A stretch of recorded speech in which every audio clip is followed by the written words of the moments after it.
Trying to get healthier, trying to make myself a better person. I just hit 2.5 years of quitting smoking cigarettes, which...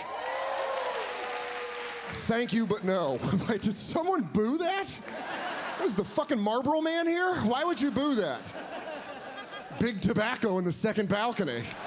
You should keep going. Remember how relaxed it made you? Yes. I mean, I do think, I think it's awesome. I think smoking's still cool. How about that? Yeah, it's still cool. There is nothing cooler than watching a 90-year-old man smoke a cigarette with that look on his face. Like, yeah, I won. Yeah. When you put it like that, I think you did. Smoke too, you're playing with house money. I do recommend quitting smoking. There are a lot of great benefits. You save money. Immediately, 50% less crazy people in your life. Immediately.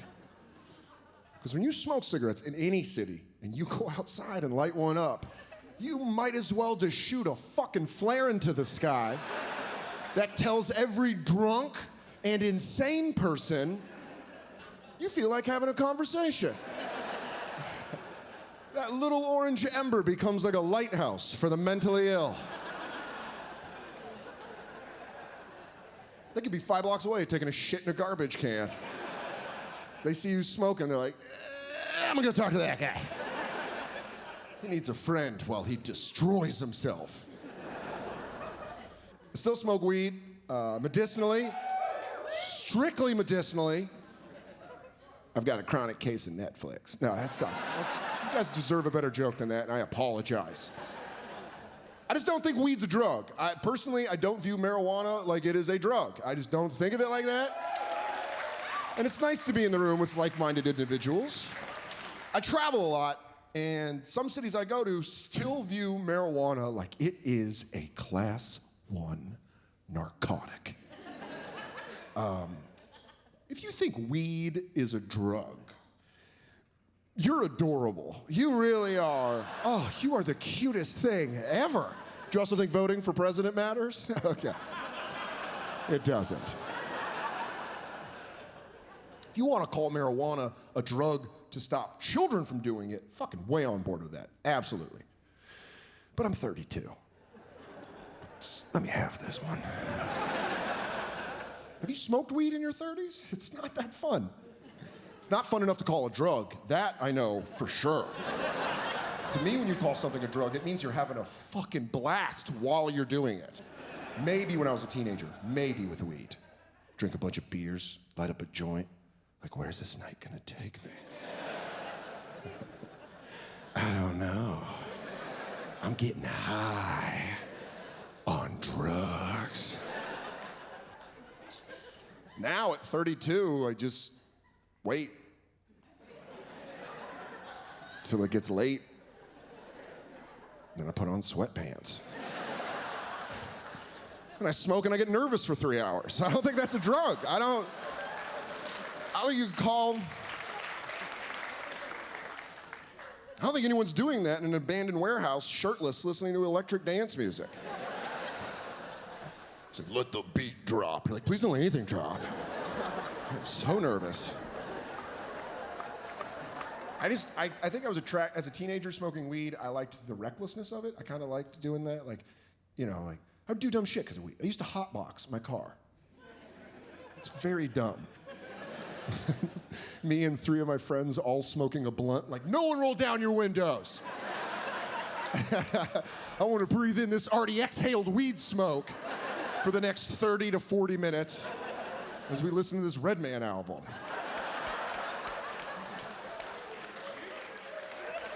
Yeah, still do. I just don't hotbox. Now as an adult, I take 2 soft hits under the fan in my bathroom. Then I go sit on the couch for an hour like, I gotta call my grandma more. She's such a good Nana. She is, she's the best. I don't fight, no. That's where my line is. You wanna say your grandma's better than mine, I'll punch you in the throat. No. I just hung out with my grandma for a week with an 88-year-old lady. You run out of topics to talk about quickly. Just sitting there staring at her like, well, dude, 88 crossword puzzles every day. She drives, that's super dangerous. We play gin rummy all the time. Oh, she talks about death with an ease that rattles my bones. Holy shit, it's creepy. It's like gang members and my Nana talk about death the same way. Like, these streets gonna take me out, I ain't a little mark-ass bitch. And you're like, all right, Nana, stop it. Stop it, Nana. You ever talk to anyone over 80 about death? It's just facts, no emotions. Closest I've ever came to interviewing a serial killer. Just sitting there like, Nana, what happened to Rose next door? She's gone.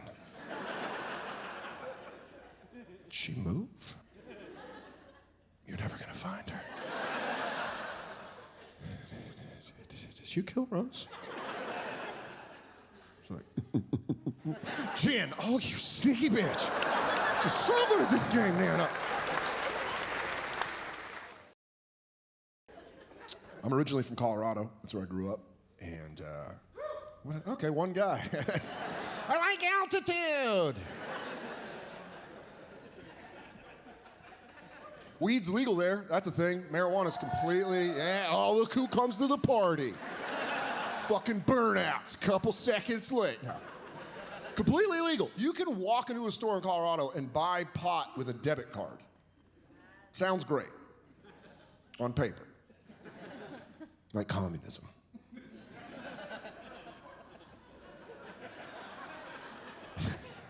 I hate it because I'm from there. It sucks. It's different for me. You gotta understand that. I grew up there, so now all of my stoner loser friends from high school that were just supposed to fucking disappear now run and operate their own dispensaries. They're the most successful people I know. Any clue how much of a mindfuck that is? Dude, for the last 14 years, they couldn't get jobs because of cloudy piss. They kept failing their drug tests. Then with one vote, they became the top experts in their field. They're weed sommeliers. That's what they do now. They're all experts. They're like, oh, you should try this. It's a mid-grade sativa. It's got nodes of pineapple. Fuck you, Dennis. You live in your mom's basement. Oh, you're better than me now you sell government weed? All right, good for you. What a shitty thing to do to weed. Weed is the goofiest thing on the planet. Why would you want it? What's the whitest thing to do is make it old fancy. Oh, have you tried our Aspen Kush? I hope you ski into a tree. It's just like, why would you do that to weed? You don't need a weed sommelier. By the way, regular sommeliers are useless. I'll say that. Jesus, I'm sorry. The whole second show was all sommeliers. Yeah.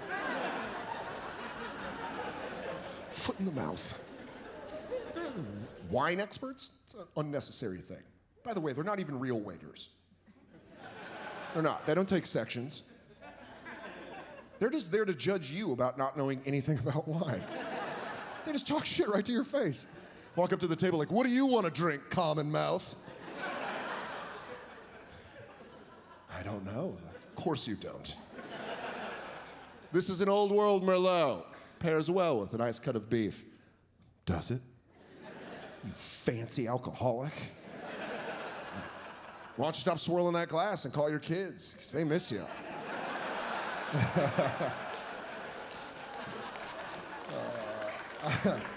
On the nose, I'm getting missed birthdays. Thank you for laughing at that, children of alcoholics. I just don't like anything that's fancy for no reason. There's a lot of that shit that's just fancy to make you feel like garbage. Fuck dog shows. That's a necessary thing. The Westminster Kennel Society. It's people in suits walking dogs. That's what it is. But they trick you by using broadcasters with hushed tones, who, by the way, just oddly sound sexually attracted to the animals.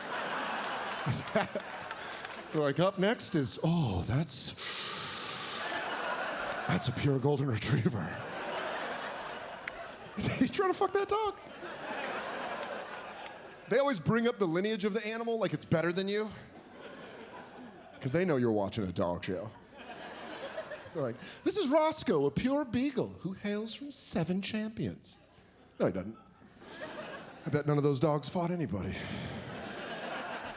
Most of those dogs are inbred. Do you know that about show dogs? Yeah, they have to fuck their family like some sort of Game of Thrones plotline.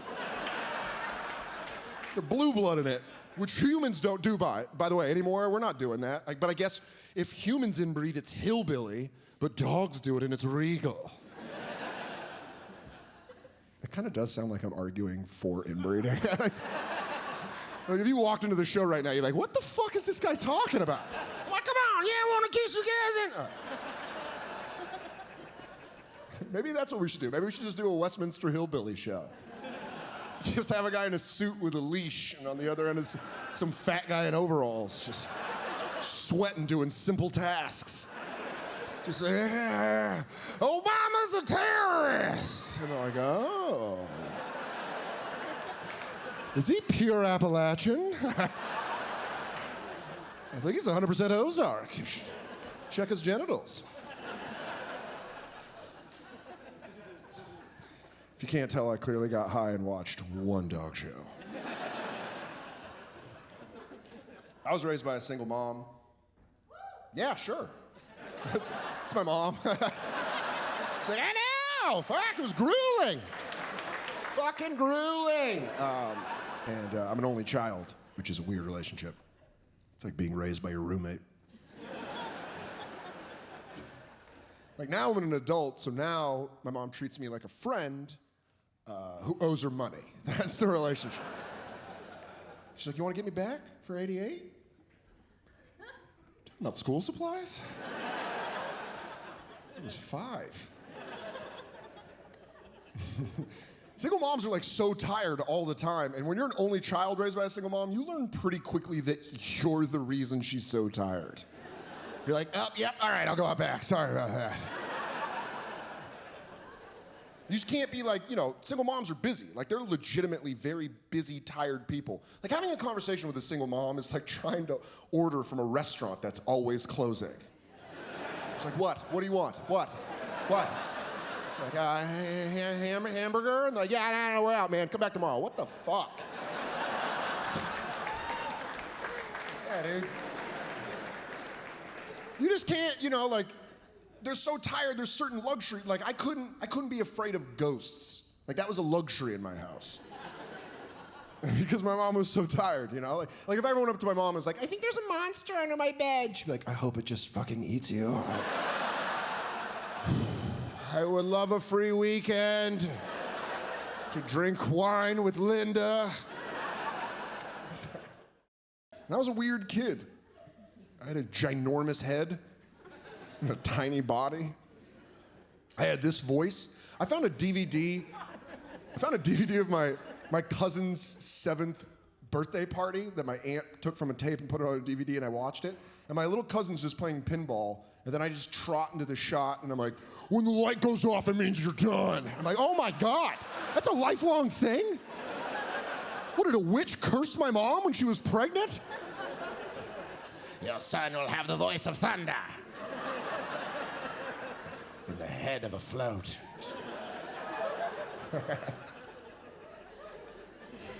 It is, like, fuck this deep voice. I would have liked it if I was alive like 70 years ago.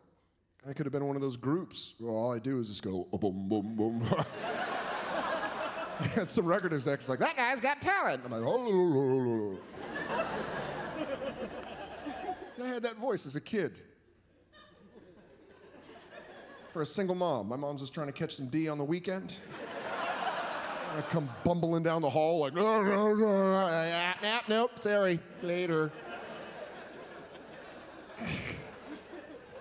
Dude, that's a lot of effort. Single mom in the 80s dating? That's some fucking effort. Now you can just Tinder from the couch. Keep swiping left until you find your kid a new dad. Oh, is that not how that works? I'm sorry that I believe in love. My mom used to date out of the classifieds. That's commitment. A lot of young people don't even know what that is. Yeah, there was a time before the internet. There used to be a time before the internet, before Match.com. when people used to fish for dick out of the back of the paper. We got my stepdad out of the paper. Like a used Buick. My mom highlighted his ad, was like, I'm gonna check with the previous owner, but that looks pretty good. So I felt bad. That's what happens. You grow up and I just feel like incredibly bad that my mom was like alone just raising this fucking strange only child. Because every only child is weird. You're a weird kid because you're the only kid. It's just adults. So you converse with adults like very maturely, like, and then you get around kids, you're like, what do I bite you or fight you? I don't know. And it's all about you, because you're the only kid. Adults are just like, oh, hi, child, and you feel like a fancy young emperor, where you're like, I want a Nintendo for Christmas. And I was a weird kid. I talked to myself a lot, did other weird shit. I'll admit it to you guys. For 2 months, when I was 8 years old, I thought I was possessed by the devil. Thank you for laughing at that. Some audiences just don't react like it's an admission of guilt. They're like, oh, you were the Dark Lord. Okay. I watched The Exorcism and The Omen back to back, left my friend's house, and I was like, I'm probably the devil. If I wasn't, why would all those dogs bark at me every time I walk down the alley? Here's the shitty part. I wasn't even confident about it. Like, how much does that suck? I imagine if you're the devil, you're like, bow down before me. I was walking around like, everyone's gonna hate me. I don't want to rule the world with evil. I was like an emo devil. That's what I was. I was an emo Satan. I was like, I'm a fallen angel. Couldn't even fucking enjoy it. That summer, my mom sent me to summer camp for the first time, and when you don't have a lot of money and you go to summer camp, it is always church affiliated, which I didn't know. I just showed up for the first day of camp, saw a bunch of crucifixes, and I was like, they are gonna be so mad when they find out the devil is in cabin 6. Ironic booking. Honestly, completely forgot that I might or might not be the Dark Lord. Completely, I had such a great time. I made new friends. I ziplined. I learned how to build a fire. It's pretty important if you're the devil. I touched a horse for the first time. Yeah, me and one lady. Everyone else apparently grew up riding fucking show ponies. So I didn't know the show in Philly was going to be all equestrians. They're like, oh, look, the peasant boy touched a horse when he was... It even made that horse noise when I touched its face. It was like, I was like, oh. That night, they were like, all right, everybody, it's dinner time. We're going to serve Salisbury steak, which... It wasn't. It was just hamburger patties covered in this mushroom sauce. But I'm dumb, so I was like, oh, Salisbury steak. I wonder how many I can fit into my giant head. I ate probably a good 5 or 6, and then almost immediately after I was done eating, they're like, all right, everybody, time to go outside for a prayer circle, which I had never seen. I wasn't raised religious, so it just looked like a fucked up game of Red Rover. But I'm a follower, so I joined in. I also harmonized badass, I found out. And what it is it was just a bunch of little kids singing to Jesus. And I was having the greatest time of my life, just singing these love songs to the sky. About 5 minutes in, my stomach turned. And I started sweating uncontrollably. I had 2 thoughts at that exact moment. Number 1, that wasn't Salisbury steak. Number 2, if you throw up, everyone will know that you're the devil. Everyone. What would make the devil throw up more than young children singing love songs to Jesus?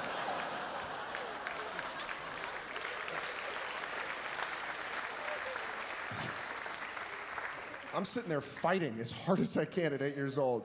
Just like, don't do it, don't do it, don't do it. And then we go to hit a high note where we're like, Jesus! And I just start violently projectile vomiting. Violently. Gray, colorless matter. You know, like the devil would. And I'm not throwing up like a cute 8-year-old. I'm not like, oh, my tum-tum. I'm like yelling it out of my face like, ah! Ah! Everyone is staring at me. Everyone at camp was staring at me, and all I could hear in my head was, oh, hey, ho, ho. Oh, hey, ho, ho. Oh, hey, ho, ho, ho. I'm just like, "Bleh. I'm not the devil. I'm not the devil, your mother sucks cock in hell." Then I fucking left. I left. The next morning, I went home. You know that weird kid that goes home early? Yeah, that was me. That kid's the devil, and the devil goes home early. My mom picked me up immediately, terrified. Like, "Are you okay?" I was like, "I threw up in front of everybody." She's like, "It's all right, buddy. Sometimes your stomach just gets hurt." And I felt so good. I was like, "Mom, I think I'm possessed by the devil." And in a way that only a very tired single mom could, she just looked at me and said, "Why would the devil want to possess you?" Oh, yeah, cool. Good point, Trish. Never thought about it like that. I think we just solved one problem and have shattered that into about 700 more. So I will never wear a tank top out of the house. I just recently turned single. It's better, yeah. Oh, dude, cool. That was the reaction I was looking for. All that steamy dick getting thrown up here. Nothing like some Delco dick getting winged at you. Just bait into it. I say turn single, it's just better than saying I went through a breakup, because then everyone does that bullshit empathy where they're like, you know, it happened. You know, breakups are painful, but sometimes necessary. Like dehydrated dumps. Is that too coarse? All right. Super painful, then super relieving. That's what it is. You're like, no, why am I going? Oh, I think I'm gonna jog. I feel good. I feel like there's room in me. I knew it was gonna happen. I just knew the breakup was gonna happen. She moved to LA, and I live in New York, which is basically like trying to fuck an astronaut. You just, like, there it goes, all right. Let's go jerk off again. It was my fault. I'm dumb. I had a beautiful girlfriend, and I let her move to LA. Not like let her, but like, you know, encouraged it, which is fucking stupid. Because you're like, no, it's gonna work. Love always wins. It doesn't. I don't even think love makes the playoffs, to be quite honest. I think fucking love is in a rebuilding year this year. Going for a high draft pick. I moved her out there like a fucking moron. I helped her move out there. You know in horror movies where the teenagers are going like to the haunted cabin, and then there's that old man who's like, I wouldn't go up that road. The family was murdered there about 20 years ago. No one ever comes back. And then the teenagers are like, fuck you, old man. And then they die because it's a horror film and not a porno. I was helping my girlfriend move to LA, and I rented a car for a week, and as I'm renting the car, the guy behind the desk was this old dude. And he goes, man, those are big suitcases for a week. And I had 2 of her suitcases with me. And I was like, oh, these are my girlfriend's. She's moving out here. You ain't moving with her? No. A lot of wolves, man. I'm like, why would you say, who the fuck are you? Who says that to another man? I can't go back east knowing wolf dicks getting thrown at my girlfriend. Why would you say that to me? All that available, attractive dick in Los Angeles, you're making me feel bad about leaving? That's what it was. I was just too insecure to live across the country, and that's what it, I didn't know what to do. I asked the guy friend what I should have done. That was the dumbest thing. Should have asked a girlfriend. I would have gotten nice, constructive advice. I asked my guy friend. His immediate response was, just jerk off on Skype. I was like, what? No. Why do I think she would want to watch that? Just grainy footage of me and my awkward naked body folded into a desk chair. Just like, do you miss any of this? And she's like, no, not at all. I don't miss that at all. Just video of awkward breathing pattern, like, just hold on, I'm almost there. It's just an incredibly arrogant thing to think that my girlfriend would want to watch 3 minutes of nothing but underdick. Underdick. Philadelphia, we're all adults. We can all agree that underdick is the worst part of the penis. Dicks are like bridges. You only want to see them from the sides and the tops.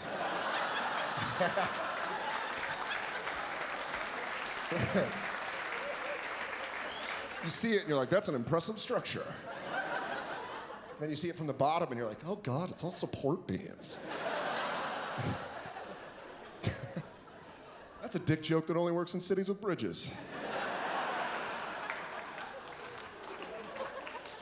Shit falls flat in Omaha, I'll tell you that. Now I'm back to being single. That's why I need that tank top confidence. I smoke too much weed. First off, comedians are not good at being single. All right, we're too weird. If there's a comic that's good at being single, you're a fucking sociopath. We're strange people. Not only that, but as I said, I smoke a lot of pot, so I'm always just scared and hungry all the time. Like if a girl wants to successfully hit on me, she just has to slowly approach with a handful of trail mix. So I slowly approach, and all right. She's like, Ashley, he's eating out of your hand. I don't know why, but that reminded me, now I'm single, and it's like, you know, there's guys out there that are very like, I'm ready to crush some pussy. No woman, the women don't want that. If I ever met a girl that was like, destroy my vagina, you should probably call your dad. I think there's some deep issues bubbling to the surface. I feel they're out of my pay grade. That's what it is. That's the horniness of America right now. We're still number one. America's number one at just being crazy horny. We push sex onto people that have no business having sex. Like there's a commercial, most of the guys have probably seen it. If you watch ESPN, it comes on after like the 18th Sports Center at 3 in the morning. And it's this old man, probably 80, 85 years old, talking to the camera, and there's very somber music. So immediately you're like, oh, mesothelioma, got it. This dude used to probably chew on asbestos back in the 20s. That's when they called it bubblegum. But this commercial, this old man, he's like super sad and he's talking, he's like, and I have a condition called low T for low testosterone. And then they do a miracle wipe and the next picture is him shirtless in jeans on the beach with a young woman and he's just fucking jacked. He's like super muscular, but he still has his old man face. He's like, I'm on testosterone replacement, and my sex drive has never been higher. They're putting our grandpas on steroids. And no one is freaking out about this. Everyone's losing their shit about A-Rod. No one cares that our peepaws are on PEDs. You're 80. Maybe you're done fucking. Maybe. Maybe at that age, you're supposed to be eating soup and falling asleep in front of the television. I don't want my grandpa walking around the house with his shirt off, just like, where's that Nana of yours? Give her this early bird special. Like, you will not. You're in the middle of a game of gin rummy. It makes me think like, fuck man, I don't think I'm gonna have kids. I don't know, right? Why not? Just have a bunch of expendable income. I mean, all my friends are having kids, all of them. All my friends are procreating, which sucks. To be high around. Most of the time. Stoned, staring at my friend's kid. Start thinking, man, you are the physical embodiment of why this friendship does not work anymore. Seriously, you're a bummer. No. Some of the time I'm standing around high and the kid's like, I want cake. I'm like, me too. I like him. That's a good addition to the group. It's like a lot of cake talk going on. Some of you guys got tense when I said I got high around my friends' kids. Don't freak out. They love it. The kids, are you kidding me? I'm their favorite friend. Because I'm a pothead. I'm the only one that listens to their nowhere stories. Yeah, every sober adult ignores them. I get emotionally invested. Just hanging on every word of some confused 4-year-old. Just running up to me like, I face, and I'm like, but you gotta wait? You're okay? Yeah, dude, don't go back downstairs. I knew your house was haunted. I could feel it, felt it. Felt the energy changed. Something brutal happened in this house. Little kids are creepy. They just are. I'm sorry. I know if you have them, you love them. Third-party perspective. They're so good with technology. The new ones being made. That doesn't freak you out at all, how just exceptional with technology? Have you seen a 2-year-old on an iPad? It's terrifying. How accurate they are. Most of their lives, they're like, put an iPad in front of them, like, boop, boop, boop, boop, boop, boop, boop, boop. Then back at you, like, you're like, fuck you, I don't believe that. I just watched you do a bank transaction. Don't you Kaiser Soze me. Put the money in my overseas account, and up. I want to go up. Full of shit. I've been very lucky to do comedy on television. Very lucky. And then I got luckier, because that television show took my stand-up and put it on YouTube. So, whenever I feel like having my soul fucked, I gotta read YouTube comments about my stand-up comedy. It's brutal. It's the questions that hurt the most. It's like, what's this guy trying to do? Just make you laugh. This guy sucks at life. I just want you to smile. And then it just devolves into a couple load mores, and you have one guy's like, this guy needs to suck a dead dog's dick. For what? For what? Making a clever observation about iPhones? Fuck you, Ajax77. And the 9 people that gave you a thumbs up on this comment. That's what it is, man. The internet's just coming through and it's fucking destroying everything. And no one's noticing because we're just too busy in our phones. It's not looking up. And the internet's just destroying it all. Internet broke jerking off. No one noticed. Yeah, it's gone. Jerking off, it doesn't work like it used to. Before the internet? Back when it was underground? Before the internet shit made it all mainstream? It meant more. It was like punk rock. A lot of young people in here that don't really remember that time. If you're a man and you've grown up with the internet, I can't trust you as a man. Because I know you've never earned a jerk. Earned it. Some of the more established, seasoned gentlemen in this room, and ladies, remember what it was like? Remember a nice 90s nut? Go to a room alone with a magazine and climax off your thoughts? Like a fucking sorcerer? It moved you. And that's why I was there. It was the universe's reset button for us. That's what jerking off used to be. Before the internet, after you were done jerking off, you're always like, whew, well, I'm never gonna be that person again. And then the internet came out and everyone just started touching it like a lab rat, touching a button like, lost its efficiency. That's all I'm saying. It's not as efficient. Now, jerking off basically is the new blowing your nose. That's you do it before you leave the house and you're slightly less irritated. Porn got available too quick. Kids are watching porn now. Younger kids are watching porn. I'm talking 11, 12 years old. That's fucking way too young. I was 13 the first time I saw porn. It does make me sound a little bit like an asshole, but seriously, you should wait. First time I saw porn, I was 13 and it scared me. I was like, what is this, a surgery video? I don't wanna... Because that gallbladder is inflamed. Now kids are watching porn at 12. By the time they're 14, they're gonna be like grizzled porn producers. Just eating their cereal, like, what is that, double anal? Doesn't do it for me anymore. I'm not 11. You're like, all right. 12 years old, all I wanted to do was see a titty in motion. That's it. Simple man, simple goals. Just wanted to see a titty in motion. I thought I didn't have a man in the house. I thought that's how you became a man.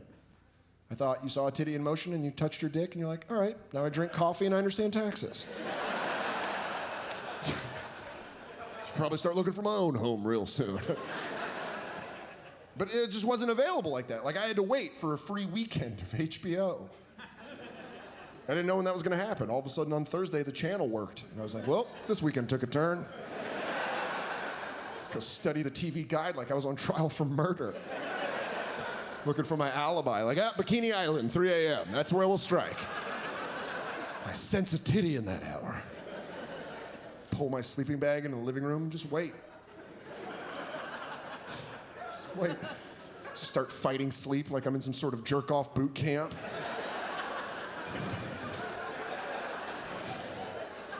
How bad do you want this? I want this so bad. Never made it. Always fell asleep, always. Then get woken up at 6 a.m. by some screaming televangelist. Just like, you got the devil inside you. I'm like, I know. Show me a titty and help me out. The internet came out and I just fucking jerked off all the time. It just doesn't, maybe that valve, you know, it was a release valve. That's what it's there for, if you really think about it. Jerking off, you're like, burp. That's how I come. I'm like, burp. What an awful sound. I'm just saying, maybe, you know, maybe it's time we evolve. Maybe jerking off, maybe that's in the past. I don't even watch internet porn anymore. Gave it up. Instead, I go online and I watch emotionally moving videos until I cry. Hard. I cry so fucking hard. That's the new jerking off. That's the upstairs orgasm. It's easy to make your downstairs leak. It's hard to make your upstairs leak. See how weird you guys got? Because I called it crying. So you're like, what the fuck? I was talking about tugging on my dick 2 minutes ago, and you're like, yeah! I bring up crying, you're like, you monster. So I don't call it crying anymore, I don't. I call it face coming. That's what I call it. Why not? It's an orgasm for your soul. Every time I masturbate, when I finish, I'm like, why did I do that? I didn't need to do that. After a good cry, after a real good cry, I'm always like, whew, there's some good in the world. I can still feel you guys are like, no, I don't know. Listen, that's fine. I'm not telling you to, you know? Yeah, I could go home tonight and watch 2 chicks blow a dude. Or I could go on YouTube and watch 2 animals that are friends that shouldn't be friends. I don't know why that sick elephant and that golden retriever get along, but it's starting to make my chest tight. I think I'm about to bust a face nut. I can still feel hesitancy, and that's fine. I'm not gonna judge you. If you wanna go home tonight and watch 2 shaved, toned bodies bang into each other, and then touch yourself like a caveman, go for it. I'll be watching soldiers surprise their families. Philadelphia, thank you very much. You guys are a very fun audience. You guys are great. Get home safe. Thank you very much.